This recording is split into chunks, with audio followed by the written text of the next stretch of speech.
ইংল্যান্ডের বিরুদ্ধে কোহলির বদলে কে? পান্ত জানালেন আসল নাম। বন্ধুরা, আপনারা যদি দেখতে চান তাহলে ভিডিওটি লাস্ট অবধি দেখতে হবে। চ্যানেলটিকে সাবস্ক্রাইব করে একটা লাইক দিতে হবে এবং নোটিফিকেশন বেল আইকন দাবাতে হবে। বন্ধুরা, রোহিত শর্মা বিরাট কোহলি টেস্ট থেকে অবসর নিয়েছেন, ফলে ওপেনিং এর জায়গা ফাঁকা। বিরাট কোহলি যিনি টেস্ট দলে 4 নম্বরে ব্যাট করতেন, তাই সেই জায়গাও শূন্য। ইংল্যান্ডের বিরুদ্ধে 5 ম্যাচের টেস্ট সিরিজ শুরু হওয়ার মুখে তাই সকলেই কৌতূহলী ছিলেন কোহলির জায়গায় কে।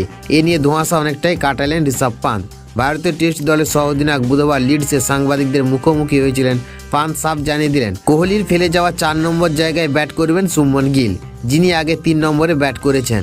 তবে 3 নম্বরে কে খেলবে তা এখনো নির্ধারিত হয়নি বলেই জানিয়েছেন পান্ত। বন্ধু, এখনো পর্যন্ত যা পরিস্থিতি তাতে 3 নম্বরে ব্যাট করতে পারেন করুণ নায়ার। তবে লড়াইয়ে রয়েছে বি সাই সুদর্শন, যিনি আইপিএলে স্বপ্নের ফর্মে ছিলেন। তবে অনেকের মতে একসঙ্গে দুজনকে একাদশে দেখা যেতে পারে।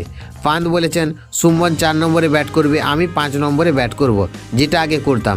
3 নম্বরে কে খেলবে সেটা এখন চূড়ান্ত নয়। ওপেনিংয়ে যশস্বী জয়সওয়াল ও কে রাহুলের খেলা কার্যত নিশ্চিত।